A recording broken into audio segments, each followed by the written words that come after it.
నేను ఎవరిని వాక్యానుసారంగా చెప్పాలని నా తలంపు. నేను ఎవరిని, నేను ఇప్పుడు ప్రస్తుతం నేను ఎవరిని, అంతకుముందు దానికి అపోజిట్గా ఉండేటువంటి జీవితము, ఇప్పుడు నేను ఎవరిని అని వాక్యానుసారంగా నేను చెప్పాలని నా ఆలోచన, ఆశ.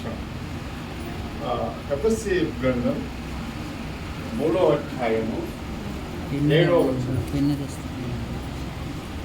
సహాయం చేయండి. దేవుడు కార్యకార్యగు తన శక్తిని బట్టి నాకు అనుగ్రహించిన కృపావరము చేత నేను ఎవరిని ఇప్పుడు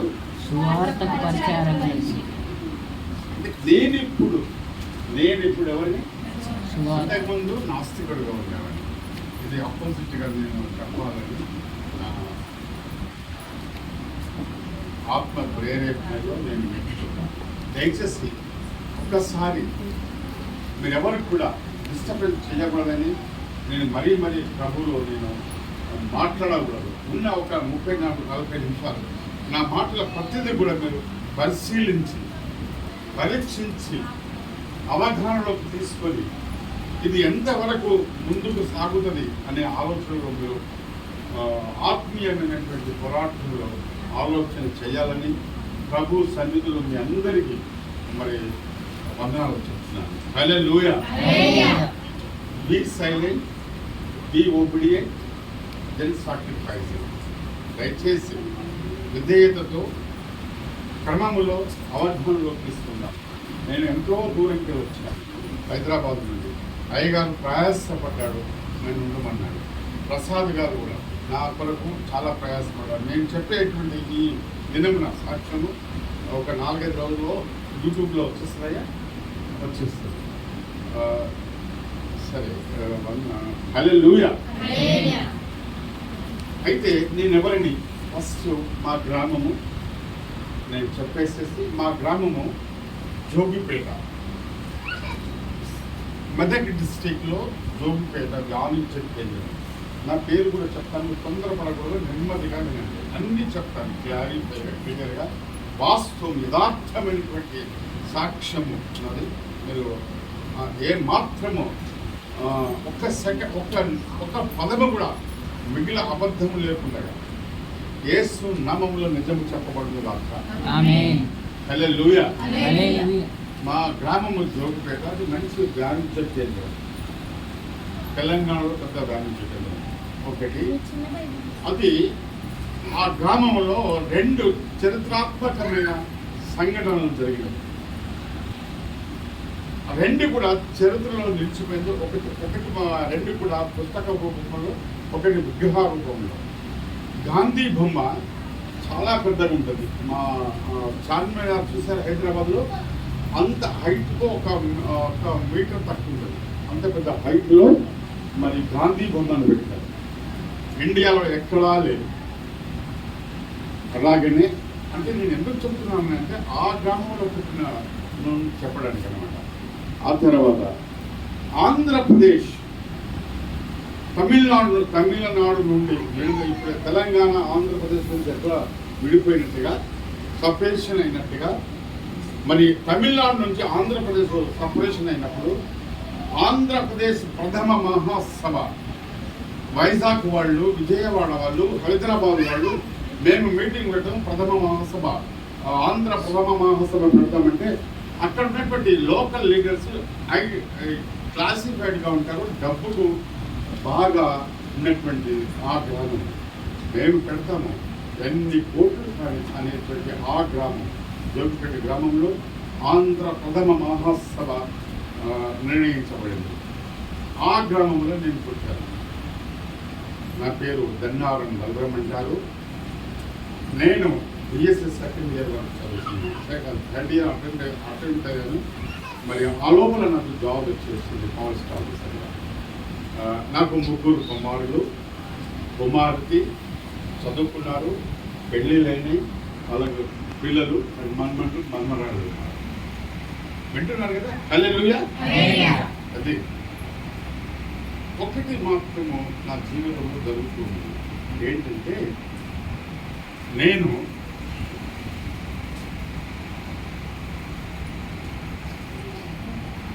చిన్నప్పటి నుండి చిన్ననాటి నుండి నాకు 8th 8వ 7వ తరగతి నుంచి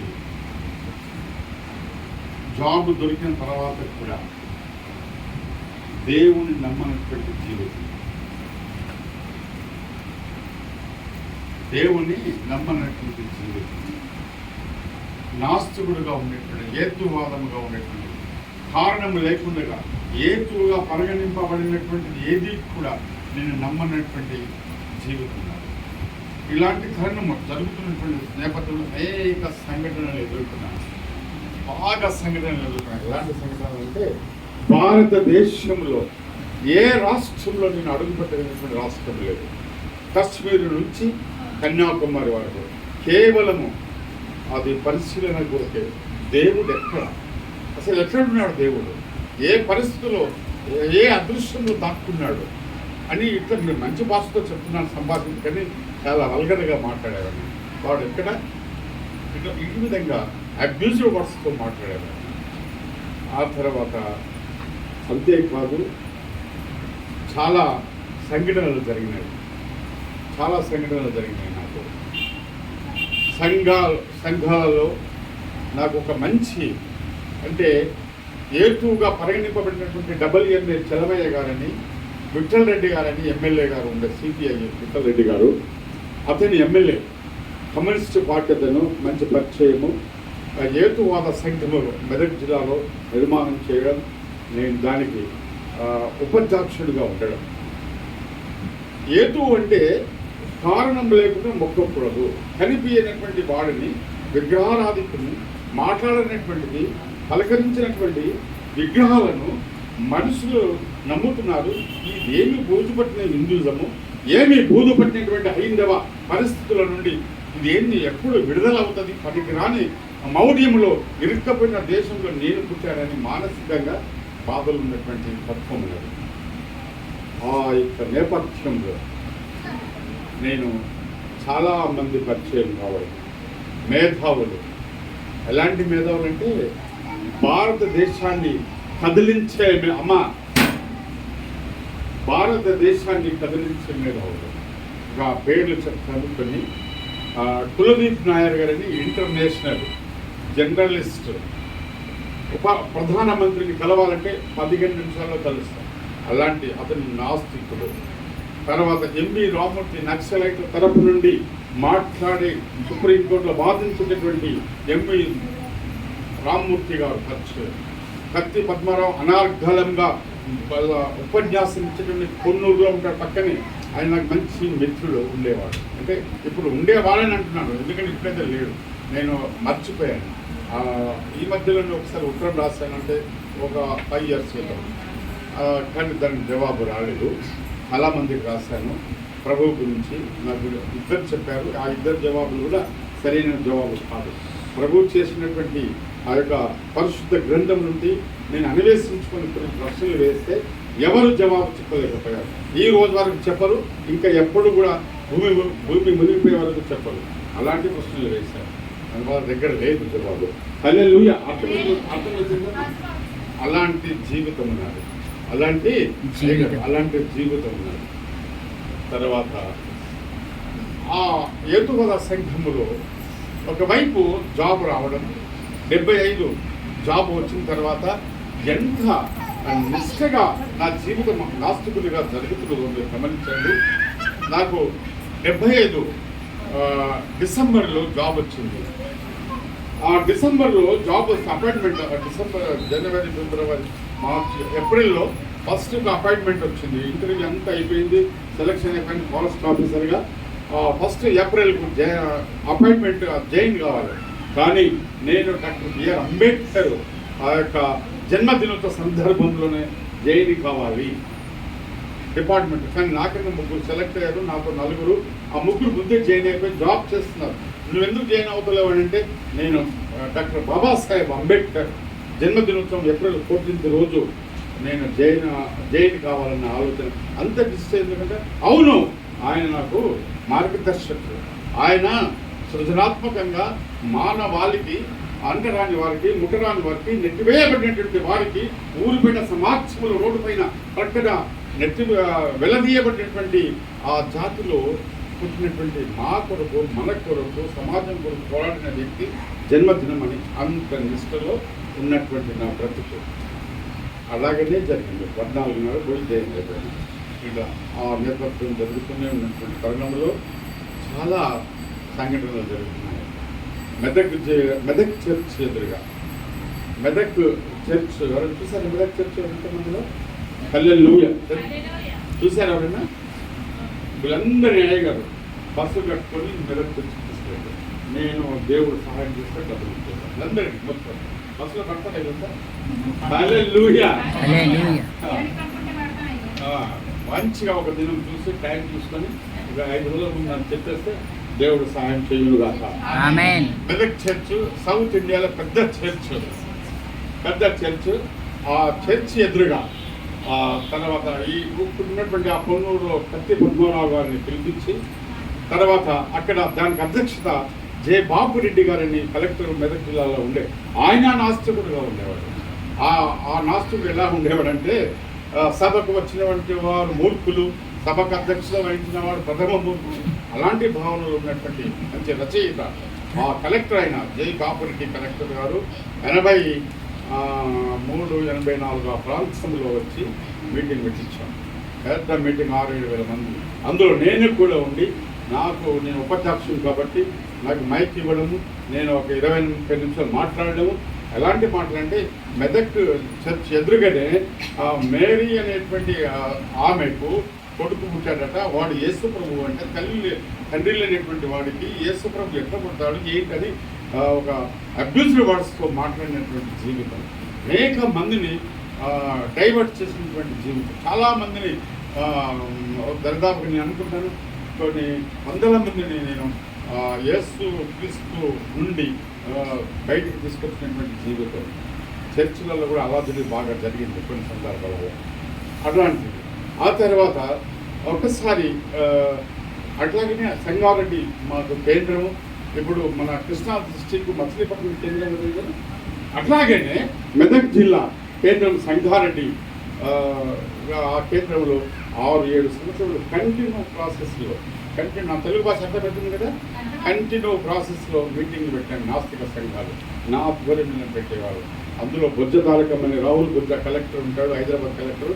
వాళ్ళ తండ్రి తారకం గారు, ఆయన నాకు మంచి ఆత్మీయ మిత్రుడు, చనిపోయాడు రీసెంట్లీ. ఆయన హైకోర్టు లాయరు, మంచి మిత్రుడు బొజ్జ తారకం గారు. ఈ బోయి భీమ్ అన్న పేరు విన్నారా కన్నా, ఆయన అల్లుడు. అలాగా అట్లా జరిగినటువంటి జీవిత యాత్ర. అంతేకాకుండా మరి ఒకసారి నేను నారింగ్ పీరియడ్లో జాబ్ చేసే టైంలో నేను ఏంటంటే ఒకసారి అక్కడ పేదవాళ్లకు ఇండ్లు కరెక్ట్ లేవు, చాలా బాధపడుతున్నారని నా దృష్టికి తీసుకొస్తే నా జాబ్ చేస్తున్నాను. అలా ఒక ప్రక్కన సమాజపరంగా ఆలోచించేటటువంటి జీన్స్ ఏర్పడ్డాయి. మరి అయ్యో అలాగని చెప్పేసి నేను మండలంలోకి వెళ్ళి మీటింగ్ పెడుతుంటే ఒకసారి ఆ మీటింగ్ ఎదురుగా ఇక్కడ మీటింగ్ పెట్టుకుంటున్నాం, ఎదురుగా ఆ దినం సండే బైబిల్స్ తీసుకొని వెళ్తున్నారు. మనం అందరం ఇక్కడ మనం మాట్లాడుకుంటుంటే వాళ్ళు పరిగెత్తుతూ వెళ్తున్నారు. ఎక్కడికి వెళ్తున్నారు అని అంటే ఇది నల్ల కవర్స్ బైబిల్ పట్టుకొని వెళ్తున్నారు. ఎందుకని అంటే ఇది చర్చి వల్ల ఆదివారం ఆరాధన అంటే వాళ్ళందరినీ పిలిచి దరిదాపుగా ఒక 17-18 మంది ఉంటారు. అందరినీ పిలిచి వాళ్ళ చేతుల్లో బైబిల్ అన్నీ ఉన్నాయి, అవన్నీ తీసుకొని మూట కట్టేసేసి ఎవరన్నాడు you should not try to talk mouth నోరు విప్పారంటే పరిస్థితి వేరే గట్టిగా గద్దించి హెచ్చరించి మరి ఆ బైబిల్ అన్నీ కట్టి వేసి మోరిటర్ వేయడం జరిగింది. అట్లాగా జరుగుతూనే ఉన్నటువంటి జీవితం అది. అంతేకాదు క్రైస్తవులను బాగా నా మనసులో క్రైస్తవులే కాదు హిందూ సమాజంలో కూడా చాలా విపరీతమైనటువంటి గందరగోళంలో పెట్టేవాడిని. నాకు అసలు గిట్టదు మనసంతా వ్యసనము. పనికిరాని పరిశుద్ధమైనటువంటి అదేంటే ఏది ఉండదు, తినడము తాగడము పనికిరానిదంతా సంప్రదాయము, మానవాళికి కుష్ఠరోగం లాంటివి, ఇవన్నీ సైన్స్కు సంబంధించినవి. ఇవన్నీ కార్ల్ మార్క్స్, ఎంగెల్స్, లెనిన్స్ ఇలాంటి వాళ్ళందరి పుస్తకాలు చదువుకొని నాకు మ్యాథ్స్ వచ్చేది. విజయవాడ నుంచి హేతువాదం, నాస్తిక మార్గం, మళ్ళీ తర్వాత జై భీమ్, ఫ్రీ థాట్, చార్వాకుడు, ఇవన్నీ మ్యాగజైన్స్ వచ్చేవి. ఇవన్నీ పుస్తకాలు చదివి బాగా జీర్ణించుకున్నటువంటి జీవితం ఎట్లా తరణం జరిగింది. ఒకవైపు అవి తగిన, ఒకవైపు జాబులో కూడా చాలా అరాచకంలో అంటే ఇబ్బంది పెట్టి నాకు కూడా అందులో ఒకసారి ఉద్యోగం కూడా పోయింది. మళ్ళీ ఆ ఉద్యోగం కూడా మంచి ఆఫీసర్ ర్యాంక్ ఉద్యోగం పోయిన తర్వాత ఆ ఉద్యోగం మళ్ళీ తిరిగి ఒక వారం రోజుల్లో మళ్ళీ తిరిగి ఇచ్చేస్తారు. డామినేటెడ్ మనం చాలా తెలంగాణ, ఆంధ్రప్రదేశ్లో కూడా ఇక్కడ అప్పుడప్పుడు ఇక్కడ కూడా వచ్చేవాడిని. ఇక్కడ పొన్నూరులో మన ఒకసారి అంబేద్కర్ బొమ్మను ఆవిష్కరణ చేసేటప్పుడు కూడా వచ్చాను. ఒకసారి కారంచేడుకు వచ్చాను. తర్వాత నీరుకొండ, గుంటూరు నీరుకొండకు కూడా వచ్చాను. అంటే అక్కడ దౌర్జన్యాలు జరుగుతుంటే దాన్ని బెదిరించడానికి కూడా వచ్చాను. అలాంటి జీవితం హైదరాబాదులో ట్యాంక్ బండి దగ్గర మీటింగ్స్ పెట్టి అంటే ఎంత వ్యతిరేకమే, మౌఢ్యము, దేవుడికి వ్యతిరేకమే. ఏ దేవుడు నమ్మకపోయేవాడు. సత్యము లేదు, అన్ని అబద్ధాలు, అన్ని మూర్ఖపు లక్షణాలు, లక్ష్యం ఉండదు, ఏముండదు, ఏ దృక్పథం ఉండదు.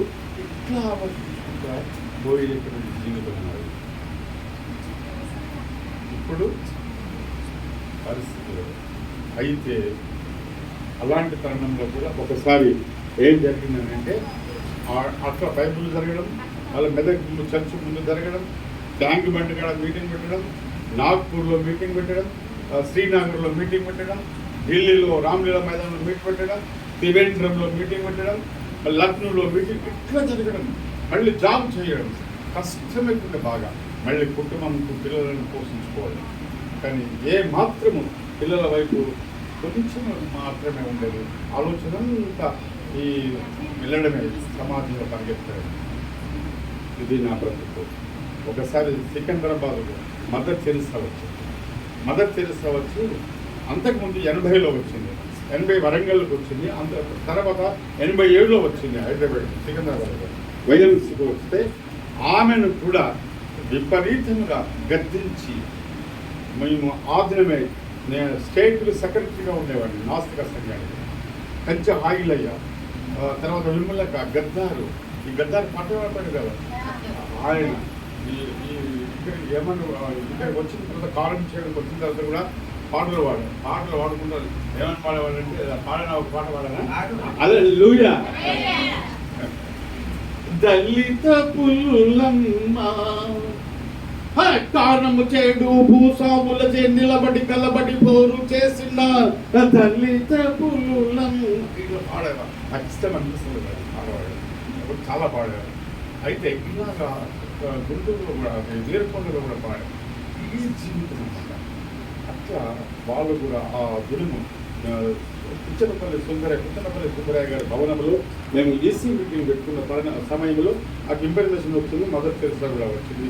ఆమె ఎందుకు వచ్చింది, ఆసియము డెలిగేట్ ఇంటర్నేషనల్గా అది ఇది చెప్పడం, మరి ఎందుకు వస్తుంది ఇట్లా మాట మనకి రెండవసారి మత ప్రచారకులుగా వస్తుంది.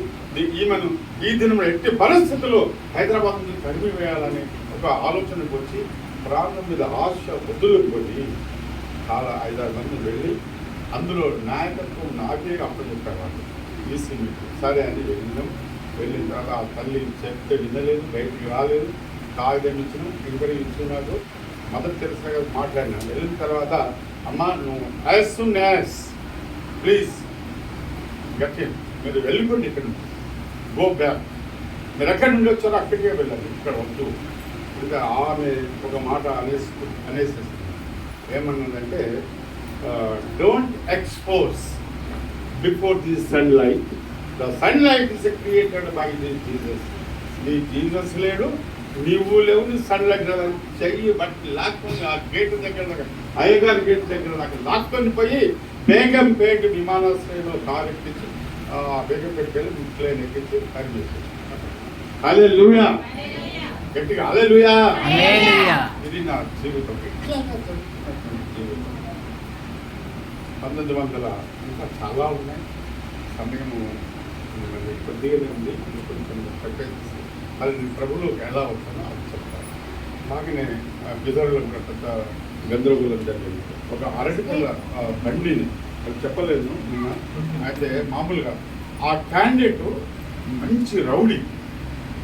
ఆ రౌడీ అతన్ని ఆ అరటిపళ్ళ బండికే తాటేసి కట్టివేసి అతన్ని మళ్ళీ రియలైజ్ చేసిన తర్వాత, నేను దేవుడు నమ్ముకున్న తర్వాత మళ్ళీ నేను జైరాబాద్లో ఆఫీసర్గా ఉన్నప్పుడు ఆయన నన్ను దర్శించాడు. సార్ ఉన్నాడని తెలిస్తే ఆ దగ్గరికి వస్తే ఆయనను ఎమ్మెల్యేగా కాంటెస్ట్గా పిఎస్కి బౌద్ధ సమాజ్ పార్టీ నుండి ఎన్నిక చేయడానికి చాలా ప్రయాసపడ్డాడు, గెలిచాడు. ఇట్లా మంచి స్క్రీన్లో ఉన్నటువంటి నా లైఫ్, పెద్ద కుటుంబం ఇవన్నీ ఉన్నాయి. కానీ దేవుడు ఉన్నాడని చెప్పే వాడు ఎవడు లేడు నా దగ్గరికి వచ్చి. అది యేసయ్య తప్ప నాకు ఎవరు. అది ఒకసారి 1992 మా బావమరిది మా భార్య వాళ్ళ అన్నయ్య వచ్చి, బావాన్ని దయచేసి 5 సంవత్సరాలు 4 సంవత్సరాలు బ్రతుకులాడుతున్నా ఒక్కరోజు రండి, ఇవాళ December 31 ఆల్ నైట్ ప్రేయర్ ఉంటుంది అంటే బ్రతుకులాడుతున్నాడు కదా అని చెప్పేసి మా భార్య, నేను, పిల్లలు అందరూ కలిసి వెళ్ళాము. సంగారెడ్డి ప్రాపర్లో వెళ్ళిన తర్వాత సైలెంట్ ఉంది. ఈ మందిరం లోపల ఇంతమంది ఉన్నట్టుగా ఇన్ని వేస్తే శబ్దం వినబడేటట్టు సైలెంట్ ఉంది. బయట ఎవరు లేరు. ఎందుకు వచ్చారు, లోపల ఎవరు లేరు కదా అని నేను అనుకున్నాను. లోపలికి వెళ్ళేసరికి దరిదాపుగా 1000 మంది దగ్గర దాకా ఉన్నారు. సైలెంట్గా ఉన్నారు. ఒక దైవజనుడు ప్రార్థన చేస్తున్నాడు. ఆయన పేరు ఆండ్రోస్. ఆ తర్వాత ఆయన ప్రార్థన చేస్తే పైకి మైకులో మాట్లాడితే పైకి తలెత్తుతున్నారు కదా, కిందికి తల దించారు. ఎందుకని నేను లోకరీత్యా ఆలోచించాను. కానీ ఆ ప్రార్థన తరుణంలో నేను కూడా ఆ లైన్లో కూర్చున్నాను. నేను నా తల ఎత్తి పైకి చూస్తున్నాను, నేను మాట్లాడుతున్నాను, నేను ప్రేయర్ చేస్తున్నాను. మరి వీళ్ళందరూ తల కిందికి దించారు. నేను ఒక్కటి మాత్రం పైకెత్తు ఆయన చూస్తుంటే అందరి మీదకి ఒక దీపం తిరుగుతున్నారు. తిరుగుతుంటే నా లైన్లోకి వచ్చేసింది. ఇదేంటి దీపం లాగా తిరుగుతుందని చెప్పేసి నా దగ్గరికి రాగానే వెంటనే నేను లేచి కేక వేసి బుషప్ చేసేస్తున్నాను. అది నా కడుపులోకి వెళ్ళిపోయింది. ఆ ఒక్క గడియ లోపల, క్షణం లోపలి వెంటనే ఆ సమయంలోనే ఆ పాస్టర్ గారు చెప్పడం, నా చెయ్యి లేవడం, ఎవరైతే ప్రభువును అంగీకరిస్తున్నారో హృదయపూర్వకంగా నా చేయెత్తినటువంటి వారిని పట్టుకొని అందులో నా చెయ్యి పైకెత్తి మరి నేను ఎత్తబడిన ఒక కార్డు తీసుకున్నారు, పచ్చ కార్డు. ఆ కార్డుగా నాకు పేరు రాసుకున్నారు. వెంటనే పొద్దున చాలా పండుగ వాతావరణం. హల్లెలూయా. వాళ్ళు ఏమంటున్నారంటే వాళ్ళ భాషలో ఏమంటున్నారంటే ఒక పెద్ద చేప దొరుకుతుంది. పెద్ద చేప ఎక్కడ దొరుకుతుంది? చేపలు నాకు తెలియదు వాళ్ళ ఆలోచన.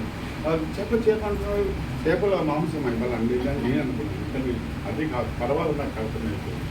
అది అట్లా జరుగుతున్నటువంటి అక్కడ నుండి 92 జనవరి అర్ధరాత్రి నుండి 2025వ సంవత్సరం ఈ దినం వరకు నేను వ్యక్తిస్తున్నాను.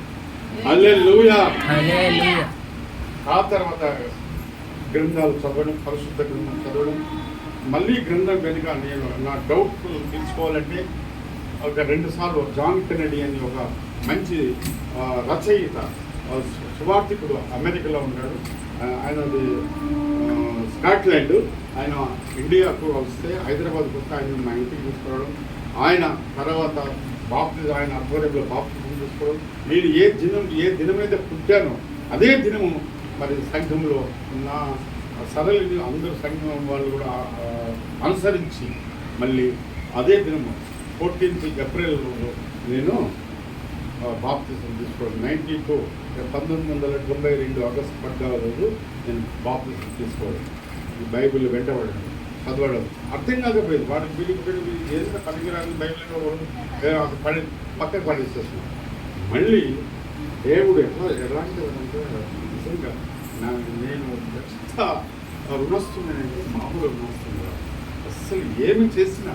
ఆ తర్వాత ఇంటర్నేషనల్ అసలు పేరు డాక్టర్ ఫూల్ బైబిల్ యూనివర్సిటీ వైస్ ఛాన్సలర్ ఇంగ్లాండ్లో ఉంటాడు. అతను హైదరాబాద్కు వచ్చిందంటే అతన్ని పిలిపించుకుని అసలు బైబిల్లో ఉన్న సందేహాలను అన్నీ అడుగుతుంటే ఆయన నేను అరగంట సేపు మాట్లాడితే 1 నిమిషం కూడా మాట్లాడలేదు. నేను ఇది అనుకున్నాను, నేను పిచ్చాను. నేను ఎంతసేపు 30 నిమిషాలు మాట్లాడుతున్నానే, 1 నిమిషం కూడా మాట్లాడడం లేదు. ఆయన 2 రోజులు ఉన్నాడు, 1 నిమిషం మాట్లాడలేడు. వెళ్ళేటప్పుడు ఒకసారి మాట్లాడాడు. ఏంటంటే నీ పేరేమిటి, నీ అడ్రస్ ఏమిటి, అది తీసుకున్నాడు, వెళ్ళిపోయాడు. అలా కొడుతున్నాడు. 4-5 ప్రశ్నలు బైబిల్ గురించి వేస్తే ఒక్కటి జవాబు చెప్పలేదు చెప్పేసి అక్కడికి వెళ్ళిన తర్వాత ఒక పెద్ద లెటర్ రాస్తాడు. ఆ లెటర్లో ఒకటే లైన్ రాస్తాడు, if you are the follow the Bible, the Bible with you అని చెప్పేసి కాదు. బైబిల్ను వెంటబడు, బైబిల్ నీతో ఉంటుంది. అది అర్థం చేసుకొని బైబిల్కి వెంటబడి బాగా చదవడం జరిగింది.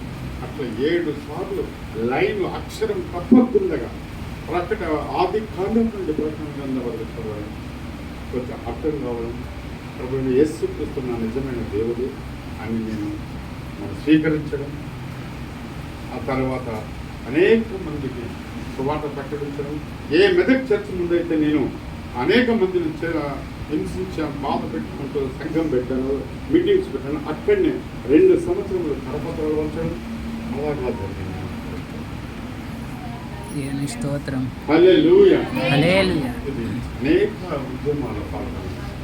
మాయావతి గారు, కాన్సీరామ్ గారు 11 గంటలు కూర్చున్నానంటే 11 hours. జగజ్జీవనం కూతురు మీరాపమ్మ ఇప్పుడు ఉంది. నెక్స్ట్ మంత్ ఢిల్లీకి వెళ్ళాలని ఆమె దగ్గరికి వెళ్ళాలని ఆలోచన ఉంది. అయితే ఇలాంటి జీవితం నుండి నా ప్రభువు ఎలాంటి వాడంటే, నాలాంటి వాళ్ళను దౌర్భాగ్య స్థితి నుండి అదృష్ట స్థితికి తీసుకొచ్చేటటువంటి దేవుని దగ్గరికి వచ్చాను. నిజమైన దేవుడు మాట్లాడే అనేక సార్లు కదిలిస్తాను. అనేక సార్లు నేను చెప్పకూడదు. బాగా నేను 100 మందికి వాక్యపరిచయం చేస్తున్నాను. నాకు మళ్ళీ ఉద్యోగం విరమణ చేసుకున్న తర్వాత ఫారెస్ట్ రేంజ్ ఆఫ్ రిటైర్డ్ అయిన తర్వాత నాకు మాట్లాడినటువంటిది ఏంటంటే, నువ్వు వెళ్ళి ఒక వాక్యం చెప్తాను.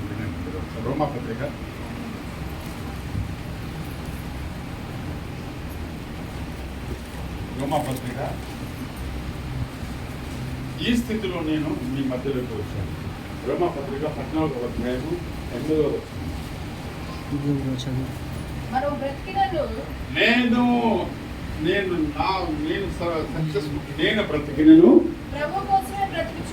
నేను బ్రతికినను ప్రభు కోసమే బ్రతుకుచున్నాను.